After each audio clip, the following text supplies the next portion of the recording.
Shalom, shalom, shalom. Qu'il est merveilleux de se retrouver devant la table du Seigneur pour écouter encore sa parole. C'est une joie parfaite pour nous de nous nourrir à sa table et de le regarder face à face pour connaître sa volonté pour notre cœur, sa volonté pour notre vie. Le Seigneur, pendant ces 21 jours, est en train de faire des choses merveilleuses dans nos vies. Et il nous révèle des choses, il nous montre des choses. Et aujourd'hui, beaucoup peuvent dire, déjà en 3 jours déjà, beaucoup de gens peuvent témoigner de ceux qui se sont jetés dans les activités. Ils se sont jetés dans les choses de la vie, sans avoir un plan et sans rien voir. Alors vous savez, les Écritures saintes nous disent dans le livre des Proverbes que un peuple qui est sans révélation, un peuple qui est sans vision, c'est un peuple sans fin. Donc si vous ne pouvez pas avoir un moment avec le Seigneur pour qu'il vous montre ce qu'il a à faire, pour qu'il vous montre le désir de son cœur, c'est une chose très difficile. Vous ne pouvez pas aller loin dans votre vie et vous ne pouvez pas lui rendre un service qui serait selon sa volonté.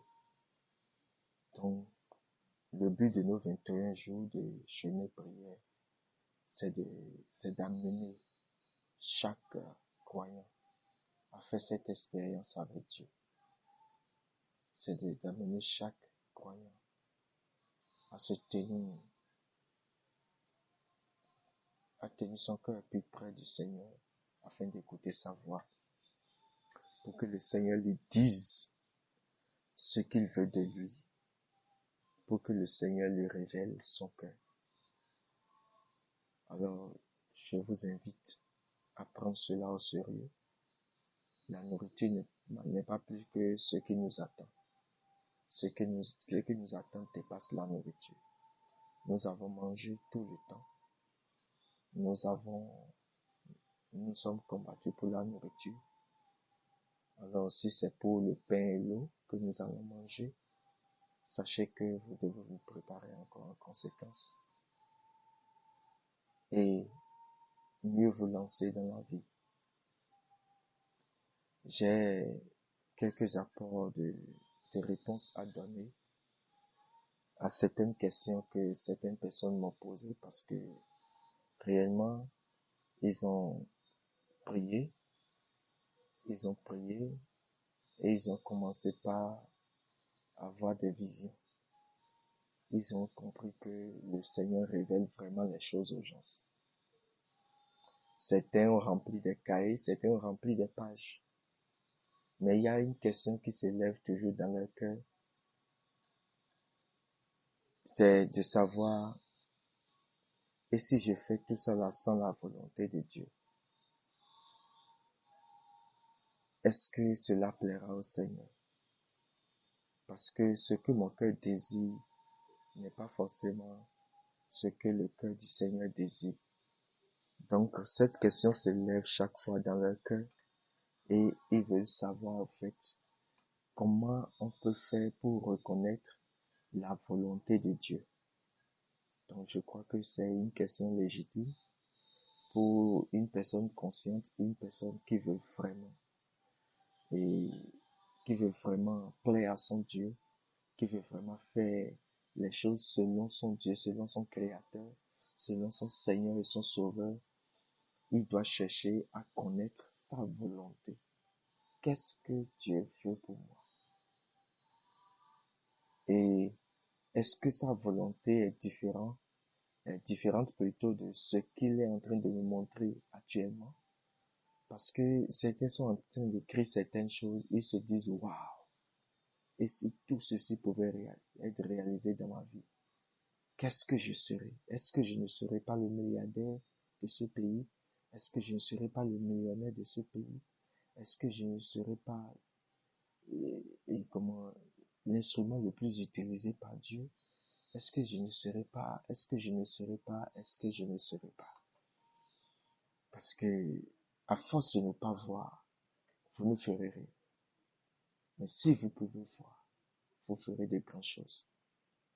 Vous savez, rien n'a été conçu jusqu'aujourd'hui sans plan. Rien n'a été conçu sans plan. Avant que quoi que ce soit n'arrive, il faut un plan. Il faut que le plan soit fait. Il faut que les choses soient faites selon les normes. Et ceci est très important. Donc ainsi faire les choses selon le plan de Dieu est très important. Cela est très important parce que sans le plan de Dieu, vous ne faites rien de potable. Sans la volonté de Dieu pour vous, vous ne pouvez rien faire de potable. C'est vrai, vous ferez, mais chaque fois vous êtes obligé de recommencer, ou bien vous verrez que vraiment il y a un grand vide. Et ce matin, je voudrais vous donner une petite aperçu sur ce truc qu'on appelle la volonté de Dieu. Je crois que je me suis beaucoup grelotté depuis des années pour comprendre ce qu'on appelle la volonté de Dieu pour moi. Et lorsque le Seigneur m'a fait parvenir cette compréhension des choses, j'ai cessé de gémir. Parce que ça vous permet quand même d'être plus à l'aise dans votre cœur. Et ça permet au Seigneur de couler facilement au travers de vous. Et tout ce que vous faites prospère. Quand vous comprenez la volonté de Dieu pour vous, tout ce que vous faites prospère. C'est-à-dire, le Seigneur vous amène à atteindre chaque fois le but fixé quand vous entreprenez quelque chose. Alors, pour cela, je vais vous demander de prendre votre Bible dans le livre de Marc, au chapitre 12, le verset 32 à 33. Il est écrit, le scribe lui dit, ça c'est Jésus qui est en discussion avec un scribe et qu'il a entendu parler de certaines choses. Alors le scribe, après l'avoir écouté, avait une question à lui poser. Et la question est celle-ci. Il dit, bien maître, tu as dit avec vérité que Dieu est unique. Avant d'aborder ça, je voudrais quand même que nous allions plus en haut pour voir la version de Jésus qui a amené ce scribe à donner cette conclusion. Le verset 28. Marc chapitre 12, verset 28. Un des scribes qui les avait entendus discuter, sachant que Jésus avait bien répondu aux Sadducéens, s'approcha et lui demanda, quel est le premier de tous les commandements? Jésus répondit, voici le premier. Écoute Israël, le Seigneur notre Dieu est l'unique Seigneur, et tu aimeras le Seigneur ton Dieu de tout ton cœur, de toute ton âme, de toute ta pensée et de toute ta force. Voici le second. Tu aimeras ton prochain comme toi-même. Il n'y a pas d'autre commandement plus grand que cela. Voilà la réponse que Jésus-Christ a donnée à ce scribe. Et cette réponse, aussi longtemps que les humains seront sur terre, cette réponse est toujours valable. Si vous voulez agir selon le plus grand commandement de Dieu. Vous savez, c'est malheureux aujourd'hui quand vous avez un cœur qui est un cœur qui est vos frères, un cœur qui repousse vos frères, un cœur qui n'aime pas ce que Dieu a aimé. Quand vous avez un cœur qui déteste ce que Dieu apprécie, quand vous avez ce genre de cœur, vous ne pouvez pas dire que vous allez faire la volonté de Dieu. Parce que la volonté de Dieu, c'est de marcher selon ses commandements. C'est de marcher c'est d'aimer ses commandements et de marcher selon ce que Dieu veut. C'est ça qui fait la volonté de Dieu. Donc, quand vous avez un cœur rempli de haine, quelqu'un pour qui des gens sont à genoux et ils sont en train de prier en tout moment, en train de demander à Dieu, Seigneur, sauve-le. Quelqu'un change, Seigneur, change-le. Change celui-ci. Seigneur, je le veux pour toi. Je le veux pour toi. Et quelqu'un est en train de gémir dans la prière pour que Dieu le transforme.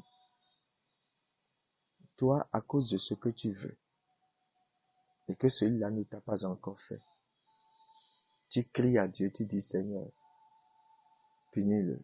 Seigneur, détruis-le. Alors que quelqu'un d'autre est en train de crier à Dieu qui aime, qui a tant aimé le monde pour que celui-là soit sauvé. Donc vous voyez, quand votre cœur est rempli de haine, vous êtes en train de contredire la volonté de Dieu quelque part. Vous voyez, le sage pouvait dire, tel il est. Vous voyez, la pensée d'un homme, c'est ce qu'il est.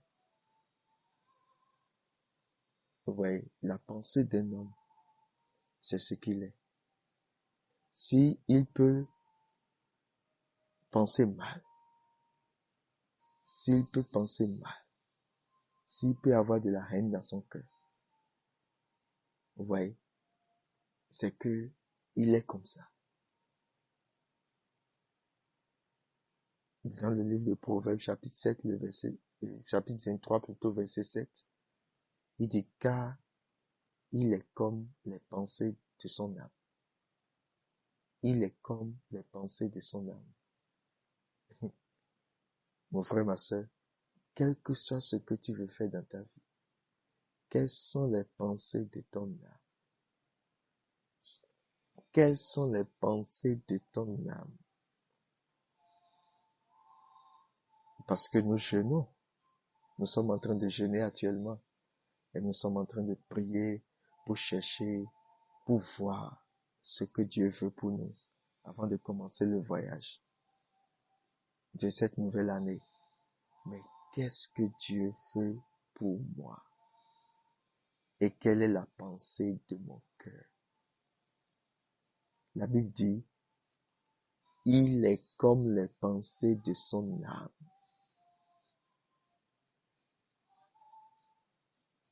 Et c'est pour cela que vous devez faire attention à votre cœur.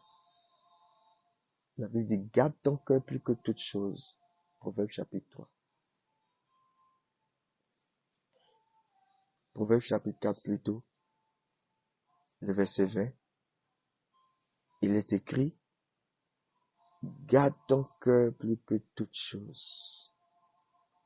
Garde ton cœur plus que toute chose. Fais beaucoup attention aux choses qui passent dans ton cœur. Aux pensées qui passent dans ton cœur. Fais beaucoup attention. Le verset, faites beaucoup attention à ce que vous faites. À partir du verset 20 de ce livre de Proverbes, chapitre 4, la Bible dit, mon fils, sois attentif à mes paroles. Prête l'oreille à mes discours. Qu'ils ne s'éloignent pas de tes yeux. Garde-les dans le fond de ton cœur. Qu'est-ce qu'il faut garder dans le fond de son cœur? C'est les paroles de la sagesse et non les paroles de la haine. Vous savez, la haine vient, ou bien les mauvaises pensées viennent souvent, en majorité, de notre orgueil. et de notre ego. C'est-à-dire quoi? J'aime quelque chose et il n'a pas voulu me faire ça. Alors, je ne l'apprécie pas. Alors, je le déteste. Pourquoi il ne va pas me faire ce que je dis? Qu'il soit en train de faire ce que Dieu a dit, qu'il soit en train d'accomplir la volonté de Dieu, je m'en fous. Aussi longtemps qu'il ne viendra pas faire ce que moi j'ai dit, alors il n'est pas dans la volonté de Dieu. Et je porte cette haine dans mon cœur. Même si la personne prospère, je dis non, il n'a pas le droit de prospérer et Dieu n'a pas le droit de le faire prospérer. Pourquoi? J'ai parlé et il n'a pas voulu faire. Et tu ne peux pas lâcher ton cœur envers celui-là. Et c'est là que tu commences par détester quelqu'un. C'est là que tu commences par haïr quelqu'un. C'est là que tu commences par ne pas apprécier quelqu'un. La plupart des oppositions que nous avons entre frères et sœurs, ça vient d'où? Peut-être le frère, il veut faire quelque chose, nous sommes ensemble et il ne m'a pas dit. Et puisque c'est moi qu'il faut voir pour faire toutes choses et il ne m'a pas dit ça, je le hais. Je ne suis pas d'accord avec lui parce qu'il simplement il ne m'a pas dit ça. Alors, puisqu'il ne m'a pas dit, je me suis vu méprisé, je me suis vu piétiné, je me suis vu comme un bon à rien pour lui, bien sûr, et c'est moi-même qui me suis vu comme ça. Alors, ce n'est pas lui qui m'a vu comme ça, c'est moi qui ai vu que sa façon de faire veut dire simplement qu'il ne m'a pas considéré. Alors, je commence à souffrir dans mon âme. Et je dis, bien, pourquoi tu m'as fait ça? C'est tout comme si tu m'as jeté, c'est tout comme si tu m'as méprisé. Alors que ce serait ton tour simplement de vouloir faire quelque chose et on te dira, va dire ça à 100 personnes avant de le faire. Et tu me diras que tu es fatigué, que tu ne pourras pas parler partout, que tu ne pourras pas aller voir tous ceux-là.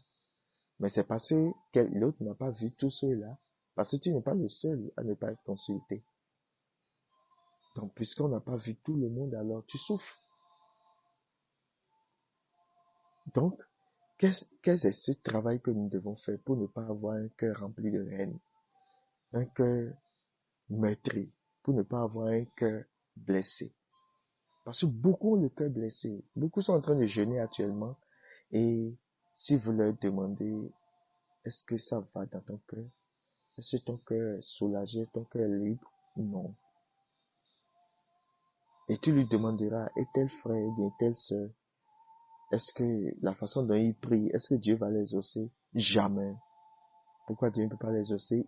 Il a fait telle chose contre moi. Il a agi de telle façon contre moi. Alors moi, je sais que Dieu ne peut pas les exaucer. Waouh. Dieu ne peut pas les exaucer. Pourquoi? À cause de toi simplement? Oui, à cause de moi. Parce que je me suis fâché. Alors, si tous ceux qui se sont fâchés peuvent faire la même prière et demander à Dieu de tuer cette personne, de détruire sa vie, de l'arrêter, alors dis-moi, quand est-ce que vous allez évoluer dans le christianisme? Quand est-ce que vous allez quand est-ce que vous allez profiter de la richesse de Dieu? Quand est-ce que vous allez connaître de l'exploit? Quand est-ce que vous allez vous répandre partout sur terre pour que le royaume des cieux submerge toutes ces choses que nous sommes en train de voir aujourd'hui? Le diable n'a pas de tactique. Il a pu trouver une méthode, placer la haine dans nos cœurs, contre nos frères. Placer la haine contre telle personne, comme telle personne. C'est ce que le diable est en train de faire. Et ce n'est pas pour rien qu'il le fait. Ce n'est pas pour rien qu'il le fait. Il le fait parce qu'il a un but. Il a envie d'atteindre un but. Il a envie de vous distraire. Et la meilleure façon pour régler ce problème, Jésus a dit, aimez-vous les uns les autres. Et l'apôtre Paul est parti plus loin. Supporte ton frère. Supporte-le. Et le supporter le frère, c'est arriver à comprendre pourquoi il agit ainsi. Arriver à comprendre que vous n'avez pas les mêmes appels, vous n'avez pas la même vision, vous n'avez pas la même manière de voir les choses, de comprendre les choses. Il n'est pas à ton niveau de compréhension. Alors que nous tous, nous sommes en train de grandir. Le niveau que tu as dépassé, je viendrai là un jour et je comprendrai certaines choses. Alors, quelqu'un a été patient jusqu'à ce que toi aussi tu ne sois là. Continue d'être patient. Quelqu'un a été patient jusqu'à ce que je ne sois là où je suis. Que je continue d'être patient aussi pour d'autres. Mais lorsque je dis coûte que coûte, que la personne fera ce que je dis, la personne ne pourra pas évoluer dans sa vie si il ne fait pas ce que je dis. Un jour, je regarderai, je n'aurai plus d'enfants. Parce que les enfants ont besoin de ça là. De ce que chez leurs parents pour avancer. Aimer quelqu'un, c'est de lui donner assez de place. C'est de lui donner assez d'espace dans ta vie. Pour qu'il puisse montrer ce de quoi il est capable. Tout en veillant qu'il ne dépasse pas les limites. C'est tout. Donc vous avez besoin d'avoir un cœur rempli d'amour. Dans le livre de Proverbes continue dit, dans le verset 21, il dit, qu'il ne s'éloigne point de tes yeux, garde-les dans le fond de ton cœur, car c'est la vie pour ceux qui les trouvent. C'est la santé, c'est-à-dire mes paroles, mes discours. C'est la santé pour tout le corps. Le verset 23 dit, garde ton cœur plus que toute chose. Garde ton cœur plus que toute chose. Ne permets pas aux mauvaises pensées, mon frère, ma soeur. Les vieilles haines, les vieilles querelles, les vieilles jalousies. Pourquoi c'est lui et ce n'est pas moi? Pourquoi moi je fais ça ne marche pas et lui fait ça marche? C'est parce que c'est lui et c'est parce que c'est toi. C'est tout. Lorsque vous tous, vous allez vous regarder en Christ, vous verrez que ça marche partout. Mais aussi longtemps que tu continueras de te regarder et que tu ne vas pas regarder le Christ qui nous a tous appelés, tu te verras toujours méprisé. Tu te verras toujours en arrière. Il dit, garde ton cœur plus que toute chose, car de lui viennent les sources de la vie. Dis-moi la vie que tu mènes aujourd'hui. Je te dirai d'où ça vient. La vie que tu mènes aujourd'hui. Mènes-tu une vie de souffrance? Regarde d'où tu as puisé ça. Regarde d'où tu as puisé ça. C'est pas pour rien du tout que la Bible nous dit, quand vous jeûnez,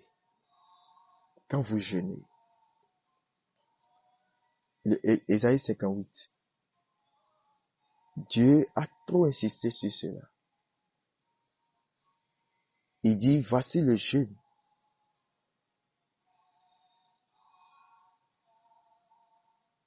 Si vous commencez par le verset 50, Ésaïe 58, le verset 4, il dit, voici, vous jeûnez, vous discutez, vous querellez, vous frappez méchamment du poing. Vous ne jeûnez pas comme ce jour, comme le veut ce jour. Pour votre voix, pour que plutôt votre voix soit entendue en haut. Vous ne jeûnez pas pour que votre voix soit entendue en haut. Quand vous avez la haine, telle chose que telle personne a fait, je ne lui pardonnerai pas. Il m'a injurié l'autre fois, Seigneur, rembourse-le. Vous savez, quand vous avez le cœur rempli de ces choses, vous n'allez pas avancer. Vous n'allez pas avancer. Priez, criez à Dieu. Vous allez voir, les choses seront tellement forcées. C'est tout comme si, euh, c'est de la manne pour vous. On appelle ça de la manne. Les choses viendront comme de la manne. Vous connaissez la manne? C'est un repas, ça descend bien sûr du ciel. Mais qu'est-ce que ça fait? Un moment, ça reste un peu entre vos mains et un moment, ça disparaît. Un moment, ça disparaît. Ça, c'est la manne. Et c'est comme ça que beaucoup de gens, juste leur vie aujourd'hui, c'est de la manne, ça disparaît, ça vient. Ils crient gloire à Dieu. Ah, maintenant ça marche, hein, ça marche. Tout à l'heure encore, il va commencer par pleurer. Ah, ça ne va pas. Pourquoi? Parce que simplement, son cœur est rempli de haine. Son cœur déteste. Il ne veut pas comprendre l'autre, il ne veut pas laisser l'autre avancer. Il ne veut pas permettre à l'autre de faire ce que Dieu lui a dit de faire. Il veut être au centre. On appelle ça l'égocentrisme. C'est le caractère des bébés spirituels. C'est le caractère des enfants. Ils veulent que ce soit eux qui soient au centre de toutes choses. C'est lui qui doit commander. C'est lui qui doit te dire ce que tu vas faire. C'est lui qui doit te dire si ça va marcher ou pas. C'est lui qui doit faire tout. Il veut être au centre de tout. Alors que l'autre aussi a sa vie. Et tu as ta vie. Si du moins s'il est ton enfant, c'est compréhensif. Parce que là, l'enfant doit écouter son père. Pour pouvoir grandir et avoir le caractère, il doit écouter les bons conseils de son père. Pour acquérir la maturité. Mais la personne vous êtes des frères. Il n'est pas ton enfant. Pour que tu l'obliges. Il a un Dieu. Il a un Dieu qui l'écoute. Il a un Dieu qui l'écoute. Il a un Dieu qui le conduit. Et nous sommes là pour l'orienter. Donc, ne mêlez pas cette reine. Le verset 5 d'Ésaïe 58 dit, est-ce le jeûne auquel je prends plaisir? Un jour où l'homme humilie son âme, coupe,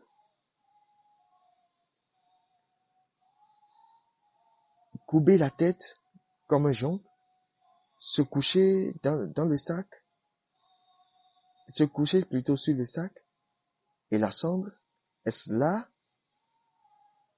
ce que tu appelleras un jeûne, un jour agréable à l'Éternel? Nullement pas. Le verset 6 dit, voici le jeûne auquel je prends plaisir, détache les chaînes de la méchanceté. Tu sais que tu es en train de mal faire. Tu sais que tu es en train de faire souffrir telle personne. Toi, tu sais que ce que tu es en train de faire, tu es en train de faire souffrir quelqu'un. La personne souffre à cause de toi. Et tu le sais. Tu sais que c'est lui, c'est toi qui l'as rendu ainsi. Détache-le. Détache-le. Détache-le. Va le voir. Détache-le. Dénoue les liens de la servitude. À cause de toi.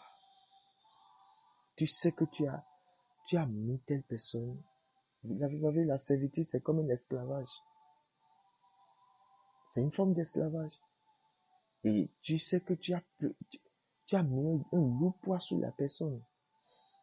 Et être en servitude, la servitude, c'est que tu travailles, mais tu ne gagnes pas. Tu es en train de faire souffrir quelqu'un, de faire travailler quelqu'un sans le faire gagner. Alors que tu as les moyens. Toi, tu es à l'aise. Tu as les moyens, tu es à l'aise. Mais la personne souffre. C'est de la servitude. Tu es en train de mettre des gens à la servitude. Tu ne peux pas faire ça et prospérer. Pour que Dieu t'exauce dans tes prières, tu n'auras que la main. Ça ne va pas durer longtemps. Il dit, dénoue les liens de la servitude. Renvoie libre l'opprimé. Celui que vous êtes en train d'opprimer. Celui que vous injuriez tous les jours. quelqu'un que vous critiquez tous les jours et vraiment il n'est pas libre entre vos mains, vous croyez que vous allez évoluer? Vous croyez que vous allez avancer en faisant ça? Quel que soit ce que vous êtes, quel que soit qui vous êtes, aussi longtemps que quelqu'un est opprimé à cause de vous, vous n'avancerez pas. Dieu ne vous exaucera pas. Il dit, et que l'on rompe toute espèce de joug, quel que soit le poids que vous avez mis sur quelqu'un, détruisez ça. Partage ton pain avec celui qui a faim. Fais entrer dans ta maison le malheureux sans asile. Si tu vois un homme nu, couvre-le et ne te détourne pas de ton semblable. Ça, c'est la première dimension du jeûne. On dit, alors ta lumière poindra comme l'aurore et ta guérison germera promptement. Ta justice marchera devant toi et la gloire de l'Éternel t'accompagnera. Alors tu appelleras et l'Éternel répondra. Tu crieras et il dira, me voici. Si tu éloignes du milieu de toi le joug, les gestes menaçants et les discours injurieux. Et il continue et il descend dans la deuxième dimension du jeûne. Bien, là, on peut aborder ça là après. Donc, l'état de votre cœur est très important si vous jeûnez. Quand vous jeûnez, l'état de votre cœur est très important. Laissez-moi vous dire ceci. Beaucoup de gens jeûnent. Beaucoup de gens jeûnent. Et quand ils jeûnent, qu'est-ce qui se passe? Ils essaient de ne pas nourrir leur corps. Parce que c'est la compréhension que eux ils ont de jeûne. Ne pas nourrir leur corps. Alors ils ne nourrissent pas leur corps. Et leur corps commence à s'affaiblir. Donc si leur corps et leur esprit étaient à 2 mètres, comme taille, c'est un exemple que je donne. La taille de son esprit est à 2 mètres. La taille de son corps est à 2 mètres. Alors quand il commence par jeûner, il ne donne pas à manger au corps. Alors le corps commence à s'affaiblir. Alors c'est tout comme si la taille du corps est en train de descendre. Alors l'influence que le corps avait avant, le corps n'a plus cette influence sur lui. Son corps n'a plus cette influence sur lui. Donc l'influence du corps est en train de diminuer, et diminue, et diminue. Alors l'âme est restée toujours à 2 mètres. C'est un exemple que je donne bien sûr. Donc son âme, son esprit plutôt, est resté toujours à 2 mètres. Voilà qu'il est en train de jeûner, il est en train de ne pas donner à manger à son corps. Et dans ce jeûne-là, il ne prie pas, il n'a pas le temps de prier, il n'a pas le temps de méditer. Alors son esprit garde toujours les 2 mètres, mais son corps s'affaiblit. Quand il finit ses 21 jours de jeûne, il va te dire c'est merveilleux. Ah, je vois maintenant que j'ai évité certaines choses. Ah, vraiment, j'ai apprécié ce jeûne. Vraiment, Dieu, gloire à Dieu. Pourquoi? Parce que son corps, c'est-à-dire la chair a été réduite, mais l'esprit n'a pas grandi. Remarquez bien, son esprit n'a pas grandi parce qu'il n'a rien donné à manger à l'esprit. Il a simplement privé le corps de nourriture. Alors vous remarquerez que celui-là, tout à l'heure, quand il se mettra à manger, quand il se mettra à dire certaines choses, quand il se mettra à se donner à la vie, aux activités qu'il fait dans la vie, constamment comme il avait l'habitude de le faire, rapidement le corps rattrapera le niveau de l'esprit. C'est pour cela que la majorité de nos églises, quand nous finissons les temps de réveil, ça ne dure plus avant que le désordre recommence. Pourquoi? Parce que les gens n'ont pas eu un temps, un moment de méditation. Les gens n'ont pas eu un moment de méditation au cours du jeûne. Ils ne méditent pas. Les gens ne méditent pas. Les gens, ils sont là, ils bavardent tout à longueur de journée. Et le soir, ils déjeunent. Et ils disent gloire à Dieu, nous avons jeûné. Non, c'est pas comme ça qu'on jeûne.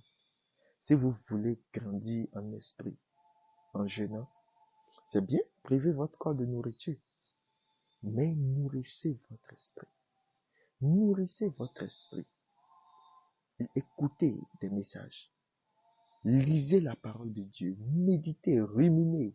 Rugissez comme un lion. Prenez la parole de Dieu. Marmonnez cela. Hein?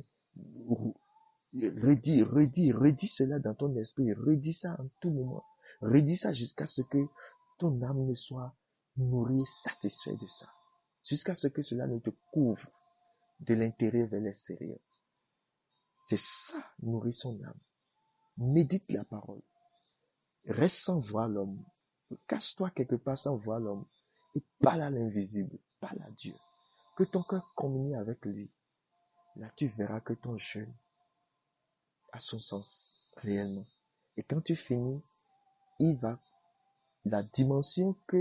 la nouvelle dimension de l'esprit fera que l'esprit va prendre le contrôle du corps et ne lui permettra plus de se lever rapidement pour atteindre encore son niveau. Donc, je vous parlais de l'état de notre cœur. Cela est très important. La pensée qui te vient, c'est ce que tu es.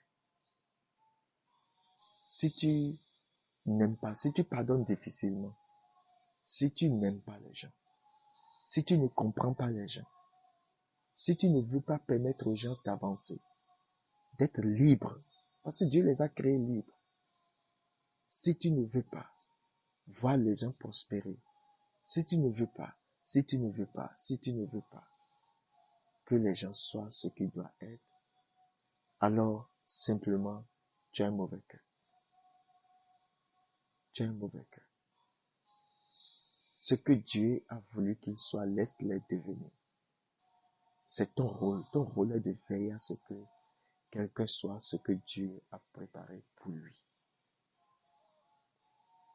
Vous savez, quand les gens s'inclinent devant nous, quand les gens nous respectent, l'homme est comme ça. Quand on le respecte, quand on s'incline devant lui, parce que toutes ces choses-là, c'est des démembrements de l'adoration.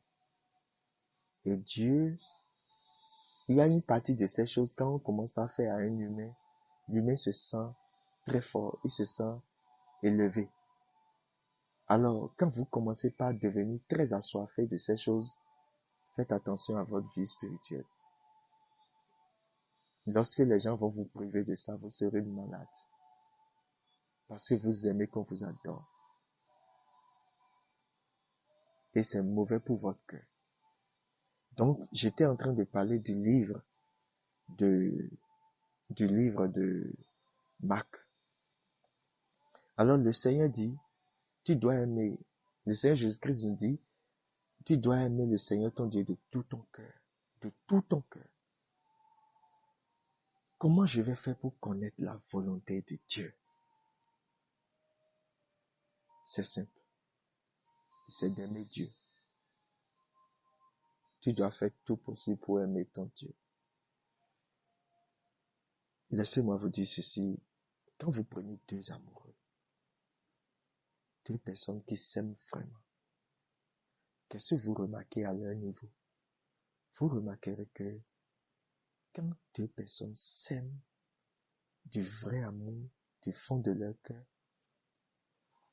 les deux ne se parlent pas. En ce qui concerne, tu sais, je n'aime pas ceci, je n'aime pas cela, pourquoi tu m'as fait ceci, pourquoi tu m'as fait cela. Vous savez, si leur amour l'un pour l'autre n'a pas de crise, il n'y a pas de reproche. Je vous dis la vérité. Quand l'amour que tu as pour quelqu'un n'a pas de crise, quand il n'y a pas de crise dans votre amour, quand tu ne choques pas celui que tu aimes, il est difficile que cette personne commence par te donner des règles et des lois. Lisez le livre des Cantiques. Vous allez mieux comprendre de quoi je vous parle. Lisez le livre des Cantiques. Parce que c'est le livre des amoureux. C'est le livre d'amour. de Christ et de son épouse. Prenez le livre de Proverbes. Vous allez voir l'amour de l'écoute d'un aîné. Quand vous aimez écouter un aîné, vous allez voir, difficilement il y a de reproches. À moins que tu ne sois un enfant dans cet amour, dans cette relation. C'est-à-dire, tu n'es pas encore mature. Deux personnes qui s'aiment véritablement, quand les deux se voient, c'est tout comme s'ils savent ce que l'autre fait. C'est tout comme si l'un sait ce que l'autre fait. Et l'autre aussi sait ce que l'autre fait. Et il veille à ce que chacun d'eux ne fasse rien pour choquer l'autre. Il veille à cela. Et même si cela arrivait, et l'un posait un pas qui ne convient pas à l'autre, vous savez ce qui se passe? Ah, tu sais, j'ai fait, et je devais venir à 8 heures, mais excuse-moi, je suis un peu en retard. Le gars ouvre sa bouche, il a attendu pendant plus d'1 heure, la fille lui dit, ah, toutes mes excuses, je suis venu en retard. Il ouvre sa bouche là, le malheureux, et il dit, non, c'est rien. C'est à cause de l'amour. Il l'aime. Non, tu peux rire de lui, mais il l'aime. Il pardonne facilement. Il pardonne facilement. Il pardonne facilement parce que il ne veut pas le choquer. Vous savez, la vie de deux amoureux, c'est une vie profonde. It is a deeper life. La vie de deux amoureux, c'est une vie profonde. Et les deux ne sont pas obligés de se parler, mais ils savent ce que l'autre ressent. Des fois, l'autre est dans une situation difficile et l'autre n'arrive pas à dormir de l'autre côté. Est-ce qu'ils se sont dit ce qu'ils veulent? Non. L'autre n'a pas dit à l'autre quelle est sa volonté. Non. L'autre n'a pas dit à l'autre qu'est-ce qu'il veut. Non. Qu'est-ce qu'il désire. Non. Des fois, vous êtes amoureux de quelqu'un, sérieusement amoureux de quelqu'un. Vous lui apportez quelque chose de dit, mais c'est ça que je voulais depuis. Je me demandais même qui ira m'acheter cela. Et il accueille, il accepte ton don. Comment tu as fait pour savoir ce qu'il veut? Comment tu as fait pour savoir? Si connaître la volonté de quelqu'un est difficile, comment tu as fait pour savoir? Je prends l'exemple de quelque chose qui se passe entre deux amoureux simplement. Quand vous aimez quelqu'un, sérieusement, sa volonté vous est dictée dans la tendresse, par les cordes, les liens de l'amour. C'est un lien solide. C'est comme une prise que vous branchez dans le courant électrique. C'est comme une fiche de rallonge que vous branchez dans une prise de courant électrique. Tous les appareils qui seront connectés à ce rallonge seront alimentés par la source à laquelle ce rallonge est connecté. Tous seront alimentés. Et cette corde-là représente l'amour.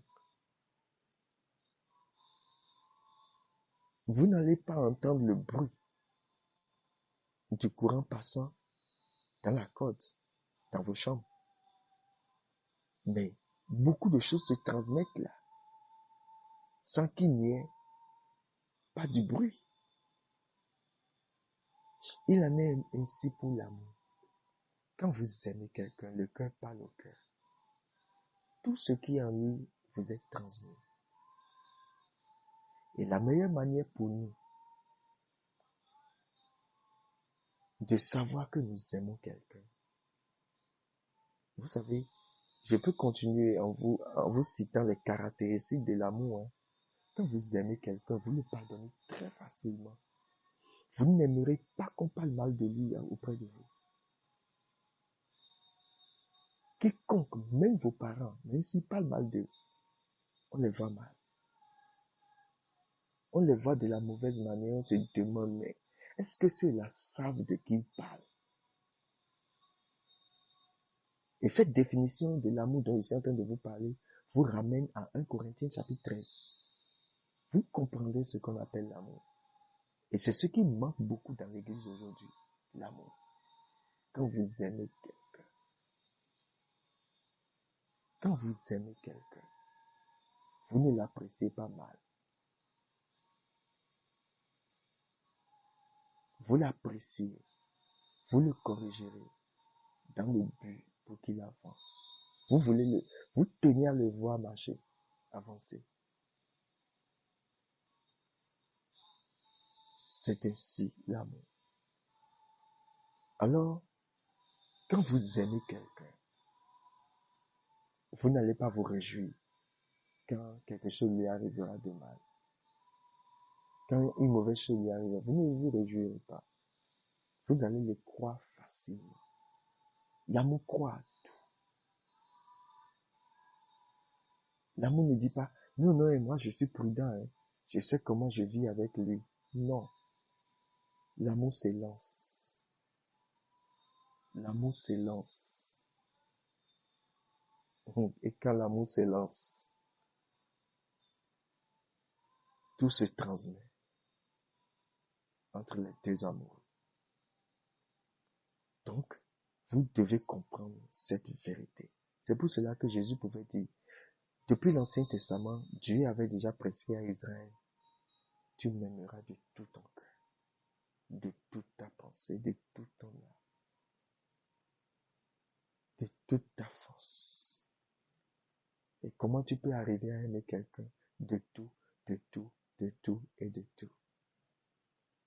Regardez, quand vous commencez par aimer quelqu'un, quelque chose vous arrive. Vous cherchez à le voir en tout moment.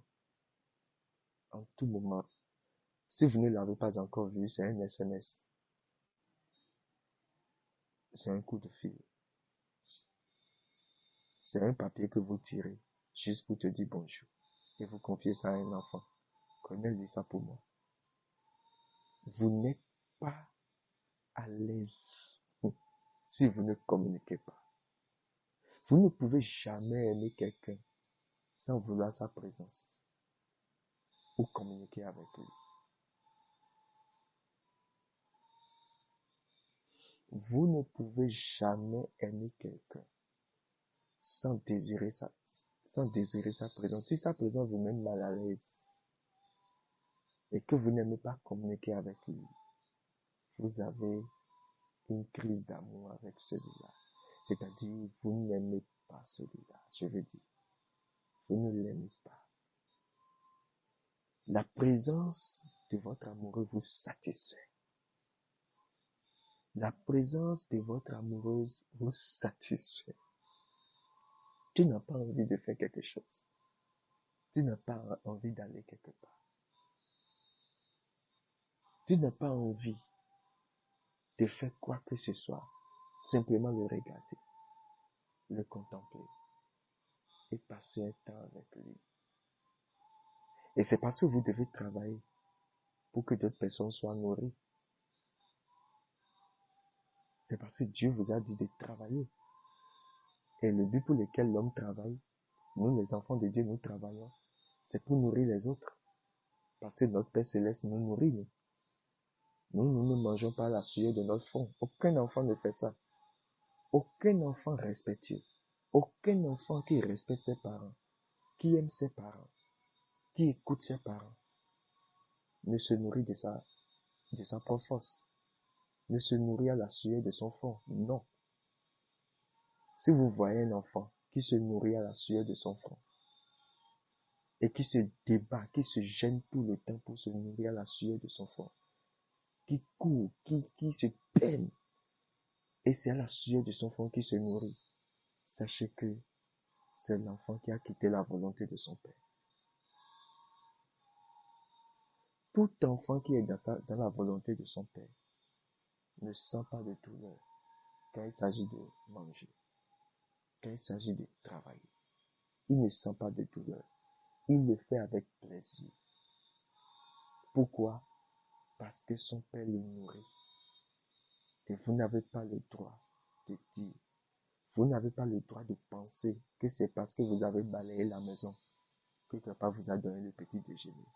Vous n'avez pas le droit de croire en votre cœur que c'est parce que vous avez travaillé à l'école que papa vous donne à manger. Vous n'avez pas le droit de croire que c'est parce que vous avez respecté papa que papa vous donne à manger. Non. Papa vous donne à manger parce qu'il n'est pas irresponsable et parce qu'il reconnaît que vous êtes son enfant. C'est son devoir à vie jusqu'à sa mort. Quand il vous voit affamé, il doit vous nourrir. Et ce qui permet à votre papa d'être simplement fier de vous, c'est quand il voit que celui-ci peut faire vivre beaucoup de gens. Réussir sa vie devant un parent, c'est lui montrer que vous avez la potentialité de faire vivre les gens après lui. Quand il ne sera pas là, les gens vivront, des générations vivront entre vous-mêmes. C'est la fierté d'un père. Et quand un père voit ça en vous, il continue de vous nourrir. Il continue de vous alimenter par des conseils. Donc, le lien de l'amour permet de connaître la volonté de celui qui vous aime. Il en est ainsi entre vous et Dieu. Alors, entre vous et Dieu, qu'est-ce qui se passe? Quand vous commencez par étudier la parole de Dieu, vous vous asseyez. Quand vous vous asseyez et vous commencez par étudier la parole de Dieu, vous commencez par étudier ce que Dieu a dit. Vous commencez par étudier la parole de Dieu. Vous commencez par chercher à connaître ce que Dieu a dit. Vous commencez par lire la parole de Dieu, écouter la parole de Dieu. Vous sentirez que votre amour pour lui va commencer par s'augmenter. Et si vous commencez par l'aimer, et si l'amour commence par s'augmenter dans votre cœur, qu'est-ce qui se passera après? Vous sentirez maintenant que sa présence est en vous. En tout moment, vous aimerez lui dire, je t'aime Seigneur. Vous aimerez lui dire, merci Seigneur. Seigneur, je suis à toi. Merci. Merci pour tout ce que tu fais. Merci pour ta grâce sur ma vie. Merci pour ton amour dans ma vie. Et en tout moment, tu n'as pas d'heure pour la prière. Mais tu pries 24 sur 24, 7 jours sur 7. 365 jours sur 365. Il n'y a pas un moment où ton cœur serait séparé de ton amoureux, le Christ. Ce Dieu invisible qui nous nourrit si tant, qui nous fortifie, qui nous donne encore sa vigueur jusqu'à aujourd'hui, qui nous a donné son sang par son Fils, qui a été immolé pour nous, mort, ressuscité le 3e jour. Il vit aujourd'hui en toi. Il vit en moi, mon frère. Il vit en toi, ma soeur. Crois-le maintenant. Il vit en toi. Et il est mort, il est ressuscité pour que ta vie connaisse cette transformation. Aujourd'hui, tu peux te lever, tu peux dire gloire à Dieu. Pourquoi? Parce que le Seigneur t'aime et tu l'aimes. Pour rien au monde, ne perds pas cet amour. Pour rien au monde, ne te sépare pas de cet amour. Parce que quelqu'un t'a injurié, parce que quelqu'un t'a fait souffrir, parce que quelqu'un t'a dit certaines choses, parce que quelqu'un a fait ceci, ne perds pas cet amour. Refuse de perdre cet amour. Je te le dis aujourd'hui. Ce démon te quitte maintenant au nom de Jésus-Christ. Cet esprit de haine, cet esprit de jalousie, cet esprit d'amertume qui t'a saisi depuis des jours, depuis des mois, depuis des saisons, qui te lâche au nom de Jésus-Christ. Je commande à cette haine de quitter ton esprit au nom de Jésus-Christ. Que cette haine disparaisse et que la lumière soit. Que la lumière soit. Que la lumière de Dieu brille dans ton cœur. Que la gloire de Shekinah, de la gloire de Dieu s'élève dans ton cœur.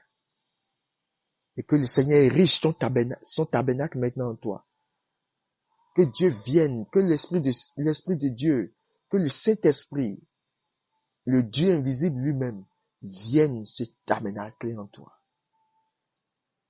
Que lui et son Fils fassent de toi leur demeure. Deviens amoureux du Seigneur. Deviens amoureux du Seigneur. Tout ce que tu es en train d'écrire sur ce papier, relis cela. Tout ce que tu es en train de voir et tu es en train d'écrire, c'est sa volonté pour toi. Même si c'est, quand tu regardes cela et tu lis, tu dis, mais ça me dépasse. Est-ce que Dieu peut faire tout ça? Il veut le faire. Il t'aime assez. Regardez ces païens qui sont en train de construire des immeubles de 900 mètres de long, des immeubles de 800 mètres de long. Dites-moi, ils ne sont même pas des enfants ils ne sont même pas des enfants de Dieu. C'est-à-dire, ils ne croient pas en Christ, je veux dire. Ce n'est pas des croyants en Christ. Ils n'ont pas accepté, beaucoup d'entre eux n'ont pas accepté Jésus-Christ dans leur vie comme Seigneur Sauveur personnel. Mais pourtant, Dieu leur fait cette faveur. Dieu leur donne cette capacité de faire de grandes choses. Dieu leur donne le soleil, Dieu leur donne la pluie. Et pourquoi pas à toi, son enfant? Pourquoi tu écris ces choses et tu as peur? Pourquoi tu écris ces glorieuses choses et tu as peur? Laisse son amour t'envahir. Laisse son amour envahir ton esprit, ton âme et ton corps. Commence pas maintenant à danser au même diapason que cette vision, cette merveilleuse vision qu'il est en train de te donner de ta vie à partir de 2024. Ta vie sera glorieuse. Ta vie sera glorieuse. Il t'a pour ton bonheur. Il t'a pour ton bonheur. Il t'a pour ton bonheur. Il a dit, je connais les plans que j'ai faits sur toi. Alors écris, continue d'écrire. Tes yeux verront de grandes choses. Écris. Et si la chose n'est pas pour aujourd'hui, il te dira, ce n'est pas pour aujourd'hui. Si ce que tu écris n'est pas pour ce mois, il va te dire, ce n'est pas pour ce mois. S'il faut traverser des épreuves pour l'atteindre, il te le dira. Et ces épreuves-là ne seront pas des calvaires pour toi. Toi-même, avec joie, tu les traverseras. Tu pourras dire comme Jésus, il faut que j'aille à Jérusalem pour souffrir. Il faut que j'aille à tel endroit pour qu'il me fasse ceci. Il faut que j'aille. Parce que tu connais le programme, tu connais le plan, tu connais maintenant. Tu vois la chose clairement. Je veux que pendant ces jours qui restent, tu fasses ce travail merveilleux. Ceci, c'est le 3e jour. Je veux prier pour toi. Est-ce que tu peux lever ta main? Père glorieux, je lève mes mains pour mon frère, pour ma sœur. La voilà devant toi. Elle ne sait pas où elle va mettre toutes ces choses qu'elle est en train de subir actuellement. Où est-ce qu'elle va ranger vraiment toutes ces choses qu'elle est en train de voir, qu'il est en train de contempler de ta part? Seigneur, laisse ces visions-là s'accomplir. Alors qu'il est en train de les écrire, qu'elle est en train de les écrire clairement dans un livre, dans un cahier. Seigneur, que ces visions ne se perdent pas au nom de Jésus. Que cela s'accomplisse au nom de Jésus. Je prie maintenant que l'esprit de distraction lâche son esprit au nom de Jésus-Christ.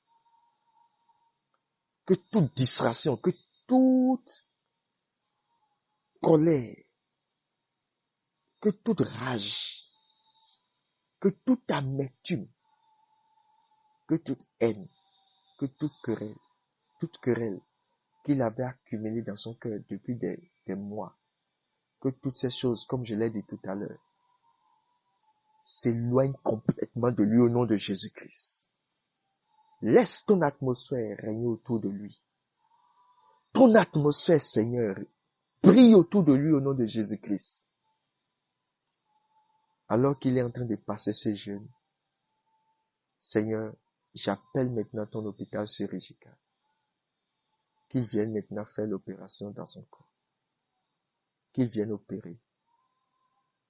Que ta main qui opère le miracle vienne maintenant agir sur cette maladie.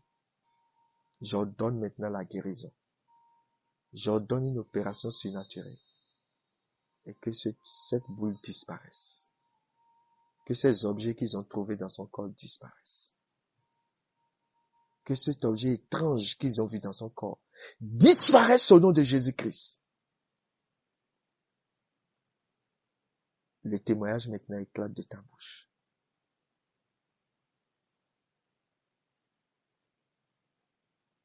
Que cette tumeur disparaisse de tes seins.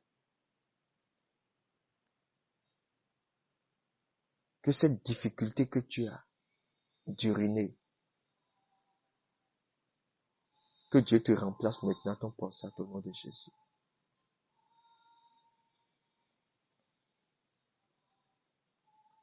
Que le Seigneur remplace maintenant tout ce qui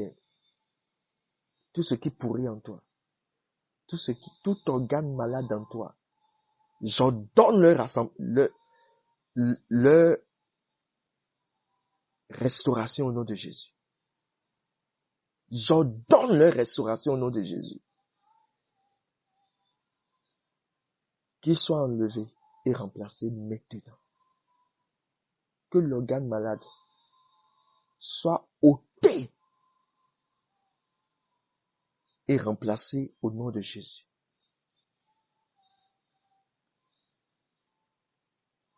Que cette crise d'épilepsie te lâche complètement et que son signe ne soit plus jamais dans ton sang. Que les neurones qui sont dans ta tête soient réorganisés maintenant.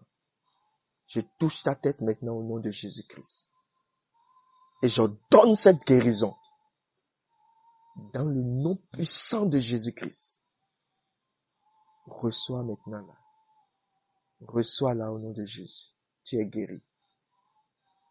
Tu es libéré maintenant. J'ordonne maintenant que cet utérus qui depuis des années a refusé de garder d'enfants. Utérus, écoute-moi bien. Dans le nom de Jésus, je te parle. N'importe où maintenant, où tu es, écoute-moi. Libère maintenant cette puanteur qu'ils ont mis en toi. Cette puanteur qu'ils ont mise en toi, j'ordonne maintenant que cette mauvaise eau coule. Que cette maladie qu'ils ont mis au sein de toi coule. J'ordonne maintenant que la puissance de Dieu, la puissance qui soutient le trône de Dieu, que cette puissance maintenant nettoie ton utérus, ma sœur. Et à partir de maintenant, reçois maintenant l'enfant. Reçois l'enfant au nom de Jésus. À partir de tes temps de menstrues prochaines, j'ordonne que ces menstrues disparaissent. Toi qui veux d'enfant. Et que ton témoignage commence au nom de Jésus. Conçois maintenant et accouche dans de très bonnes conditions. Et que l'enfant vive et que tu vives au nom de Jésus. Que le sperme qui est détruit, que les semences de cet homme qui sont détruites soient remplacées maintenant par de nouvelles semences, capables de féconder au nom de Jésus. Je leur donne maintenant au nom de Jésus-Christ de Nazareth. C'est fini, tu l'as reçu mon frère. Tu l'as reçu. Tu peux repartir maintenant faire les analyses. C'est bon maintenant au nom de Jésus. Cette maladie incurable d'asthme, cette maladie incurable de VIH, cette maladie incurable d'hépatite, cette maladie de cœur, cette tension, écoute-moi bien. Tu n'as pas le droit de rester dans ce corps. tension, diabète, quel que soit votre degré, elle appartient à Dieu. Il ne vous appartient pas. Cet homme ne vous appartient pas. Maintenant, je vous commande, lâchez-le maintenant. Je le dis au nom de Jésus, disparaissez. Laissez-le tranquille.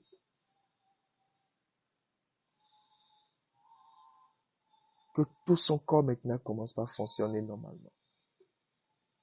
Que ses veines maintenant s'ouvrent.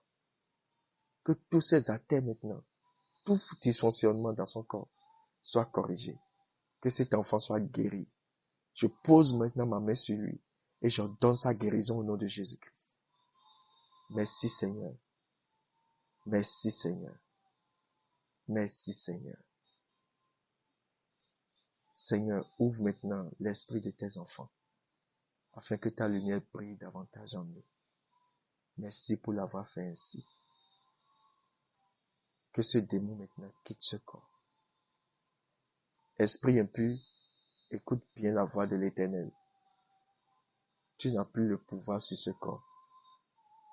Lâche-la au nom de Jésus-Christ. Lâche-le maintenant au nom de Jésus-Christ. Démon, tu n'as pas le droit de rester ici. Ce corps ne t'appartient pas. C'est le corps du Saint-Esprit. Il a fait de ce corps son temple. Écoute-moi bien. Tu peux l'agiter. Tu pouvais l'agiter. Tu pouvais le tirer partout. Tu pouvais la tirer partout. Et elle ne comprend pas ce que sa vie est. Mais maintenant, ton séjour est terminé. Ta mission est terminée dans ce corps. Christ est son rédempteur. J'étends maintenant cette main sur toi. Au nom de Jésus-Christ de Nazareth. Disparais de son corps. Quitte-la maintenant au nom de Jésus-Christ. L'Éternel, notre Dieu, est un feu dévorant. Qu'il emporte ton existence de ce corps au nom de Jésus-Christ. Et que tout ce corps, son âme, son esprit, soit purifié au nom de Jésus-Christ. Tu es dehors maintenant. Et ne reviens plus. Au nom de Jésus. J'ai prié. Amen. Frères et sœurs, que Dieu vous bénisse et qu'il continue de vous révéler les secrets de son cœur. Qu'il continue de vous révéler les secrets de son cœur. Priez pour vos frères. Priez pour vos sœurs. Aimez-les du fond de votre cœur. Parce que ce sont les enfants de Dieu et vous êtes aussi un enfant de Dieu. Puisque vous avez le même Père et vous avez cru au même Père, aimez-vous les uns les autres. Et continuez de recevoir des inspirations de lui. Tout ce qu'il te dira, écris-le comme je l'ai dit. Continue de l'écrire. Relis, vois et médite beaucoup les Écritures saintes. Médite beaucoup les Saintes Écritures. Que Dieu te bénisse. Amen.